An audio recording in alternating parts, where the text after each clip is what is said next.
अपनी नीच राशि कर्क राशि में बैठे मंगल का जीवन पर प्रभाव एवं समस्या समाधान हेतु उपाय। नमस्कार, मेरे यूट्यूब चैनल के एस एस्ट्रोविजन में आपका स्वागत है। आज का हमारा एस्ट्रोलॉजी का टॉपिक है मंगल का अपनी नीच राशि कर्क राशि में प्रभाव। यानी कि मंगल जब अपनी नीच राशि में प्लेस्ड होते हैं, चाहे वो बर्थ चार्ट में प्लेस्ड हों, चाहे वो गोचर में आ जाएं, तब वो हमारे जीवन को किस रूप में किस तरीके से प्रभावित करते हैं।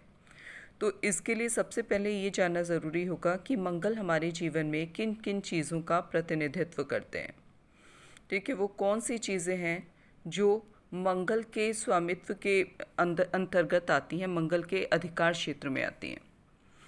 ठीक है, क्योंकि जब तक हम ये नहीं जानेंगे तब तक हम उसका प्रभाव जीवन पर किस तरीके से पड़ेगा उसको नहीं समझ पाएंगे।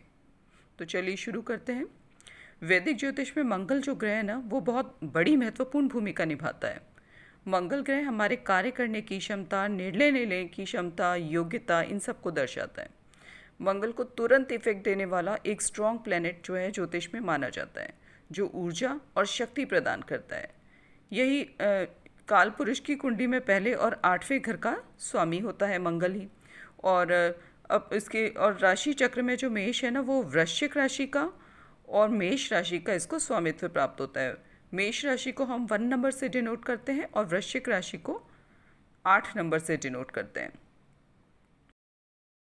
ज्योतिष में मंगल को ताकत, साहस, पराक्रम, पौरुष, निडरता, आंतरिक बल, क्रोध, तीव्र काम भावना, impulsive decision, surgery, blood, muscles, bone marrow, शत्रुता, घृणा, हिंसा, पाप, प्रतिरोध, दुर्घटना, हत्या, आकस्मिक मृत्यु, बहादुरी, नैतिकता की हानि, संपत्ति, भूमि, घर, इलेक्ट्रॉनिक उपकरण, ऊर्जा उन्मुख उपकरण, अग्नि, पुलिस, सेना, अग्निशमन सेवाएं, स्पोर्ट्स इत्यादि का कारक माना गया है।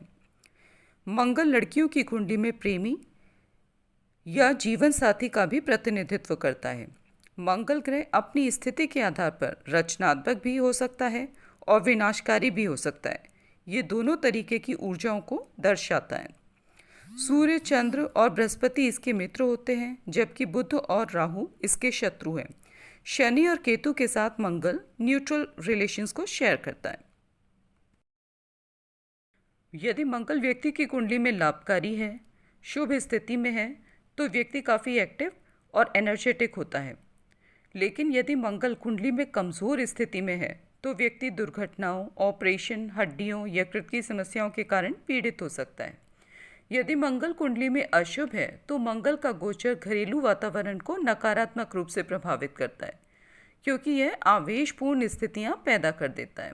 मंगल कम्युनिकेशन से जुड़ी समस्याएं भी पैदा कर सकता है और आपको असभ्य तक बना सकता है, जिसके कारण आपके जीवन साथी के साथ में आपके संबंध खराब हो सकते हैं एवं परिवार के अन्य सदस्यों के साथ में भी आपके संबंध नकारात्मक रूप से प्रभावित हो सकते हैं। मंगल आपको जल्दबाजी भी का भी गुण आपके अंदर पैदा कर सकता है और आपको जल्दी गुस्सा तक दिला सकता है। आप इसके कारण अपने प्रोफेशन और सामाजिक जीवन में भी बहस करने वाले, आर्ग्यूमेंट्स करने वाले बन सकते हैं। संभवतः यह आपकी प्रतिष्ठा को धूमिल कर सकता है। तो ये थे मंगल के अशुभ जो इफ़ेक्ट्स हैं। लेकिन ये कब मिलते हैं? जब मंगल हमारी कुंडली में शुभ स्थान पर प्लेस ना हो, किसी जो है मेल्फिक प्लैनेट उससे दृष्ट हो, या फिर जो मेल्फिक या शत्रु राशि में वो बैठा हुआ हो, तब इस तरीके के प्रभाव जीवन में देखने को मिलते हैं। या फिर अगर सपोज मान लो वो किसी फेवरेबल साइन में भी बैठा है, लेकिन वो त्रिक भाव के स्वामियों के साथ में बैठा है, ठीक है, तो तब भी जो है वो नकारात्मक, उसके अंदर जो उसका गुण है वो नकारात्मकता से प्रभावित हो जाएंगे। तो इस तरीके के इफेक्ट्स तब जीवन में देखने को मिलते हैं।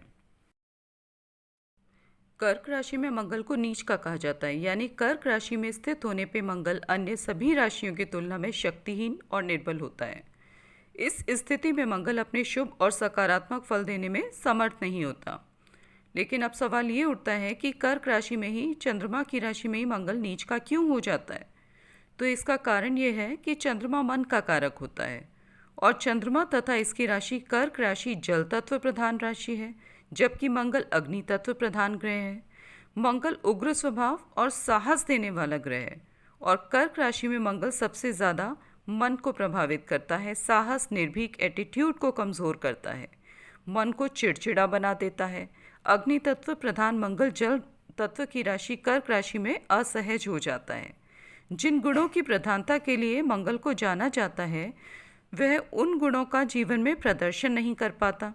यही कारण है कि मंगल जब कर्क राशि में होता है तो व्यक्ति में पैसिव एग्रेसिवनेस को जन्म देता है। ऐसा व्यक्ति डायरेक्ट कन्फ्रंटेशन से दूर रहता है और एक्ट करने से पूर्व यानी कुछ भी रिएक्ट करने से पूर्व वो अपनी स्थिति को सिक्योर करने में बिलीव करता है। इनकी स्ट्रेंथ इनकी दृढ़ इच्छा शक्ति में छिपी हुई होती है। कर्क राशि में मंगल व्यक्ति को प्रोटेक्टिव बनाता है और लेकिन आवश्यकता पड़ने पर ये दूसरों के लिए प्रोटेक्टर की भूमिका निभाते हुए भी देखे जा सकते हैं। लेकिन ऐसा कब होता है? जब ये काफ़ी झेलते झेलते परेशान हो जाते हैं, तब ये डिफेंसिव मोड में आकर के एक्शन लेते हैं। कर्क राशि में मंगल व्यक्ति को आर्ग्यूमेंटेटिव और मैनिपुलेटिव भी बनाता है, क्योंकि व्यक्ति जो चाहता है उसको यानी कि मंगल के जिन गुणों के कारण व्यक्ति जाता है या मंगल ग्रह को जाना जाता है, मंगल ग्रह उन्हीं गुणों को प्रदर्शित नहीं कर पाता और यही कारण है कि उसमें चिड़चिड़ाहट का गुण जो है वो पैदा हो जाता है और वो मैनिपुलेटिव और आर्ग्यूमेंटेटिव हो जाता है। जब ये किसी विषय समस्या से संबंधित होते हैं तब इनके व्यवहार में डिफेंसिव रिएक्शंस भी देखने को मिलते हैं और बर्स्ट ऑफ एनर्जी डिस्प्लेस भी देखने को मिलते हैं, यानी कि अचानक से बहुत ज़्यादा एग्रेसिव हो जाएंगे और गुस्से में आकर के वो अपना एक्शन मूड में आ जाएंगे। इस तरीके की चीज़ें उनके व्यवहार उनके स्वभाव में देखने में आती हैं। इनके कार्यकलाप इनके इमोशंस और इनके मूड से प्रभावित होते हैं, क्योंकि जो कर्क राशि है वो चंद्रमा की राशि है, जल तत्व प्रधान, और चंद्रमा जो है वो मन का कारक माना गया है ज्योतिष में, और इसकी वजह से लोग इनको मूडी भी समझते हैं। जब ये खुश होते हैं तो इनके एक्शन से इनके क्रियाकलापों से कॉन्फिडेंस झलकता है, लेकिन जब ये टेंस्ड होते हैं, परेशान होते हैं, तब स्थिति बिल्कुल विपरीत होती है। ये अपने आप को बड़ा जो है असहज और कमज़ोर महसूस करते हैं उस दशा में। कर्क राशि यानी कि नीच राशि में मंगल का होना व्यक्ति में आत्मविश्वास और साहस की कमी तो करता ही है, लेकिन कभी कभी ये ब्लड से संबंधित समस्याएं भी पैदा करता हुआ देखा जाता है, मसल से संबंधित समस्याएं भी देता हुआ देखा जाता है। तो ये तो थे सारे जो मंगल के थे अशुभ जो प्रभाव थे जीवन में वो, लेकिन कभी कभी ये नीच का जो मंगल है जीवन में लाभ की स्थितियां भी उत्पन्न करता हुआ देखा जाता है। जैसे कर्क राशि जो होती है उसमें मंगल नीच का होता है, और जो कर्क राशि जो है इसका जो स्वामी है चंद्रमा, उसको मन का कारक भी मानते हैं और जड़ी बूटियों का कारक भी माना जाता है। तो कभी कभी ये व्यक्ति को डॉक्टर बनाने में भी अपनी बड़ी महत्वपूर्ण भूमिका निभाता हुआ मंगल जो है देखा जाता है जब वो अपनी नीच राशि में होता है। लेकिन उसके लिए बाकी के जो ग्रह योग हैं वो भी बड़ी अपना महत्वपूर्ण रोल प्ले करते हैं, क्योंकि ऐसा बहुत सी कुंडलियों में देखा गया, विशेष रूप से डॉक्टर्स की कुंडली में। तो उनके लिए क्या होता है कि बाकी के जो ग्रह योग भी अनुकूल होते हैं, जैसे जुपिटर का संबंध होगा आपके शिक्षा भाव से या आपके कर्म भाव से, चंद्रमा का संबंध भी, चंद्रमा मंगल तो कर्क राशि में प्लेस्ड होगा ही होगा, साथ ही चंद्रमा का जो प्लेसमेंट है वो भी शिक्षा और चिकित्सा क्षेत्र से जुड़े हुए भावों से हो।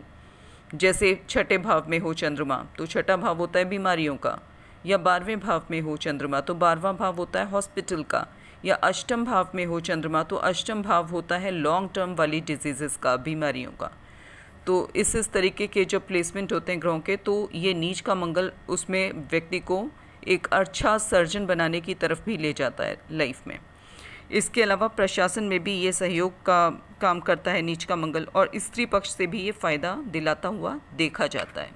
तो ये तो थे सारे शुभ और अशुभ प्रभाव नीच के मंगल के। तो आज के इस वीडियो में मेरे द्वारा शेयर की गई इन्फॉर्मेशन अगर आपको पसंद आई हो तो मेरे चैनल को लाइक करें, सब्सक्राइब करें, और यदि आपके कोई कमेंट्स हो तो वो आप कमेंट बॉक्स में पोस्ट कर सकते हैं। पर्सनल हॉरोस्कोप एनालिसिस के लिए आप हमें इस नंबर पे कांटेक्ट कर सकते हैं 9560263278, बट उसके लिए चार्जेस एप्लीकेबल होंगे। अब इस वीडियो को हम यहीं समाप्त करते हैं। धन्यवाद, नमस्कार, आपका दिन शुभ हो।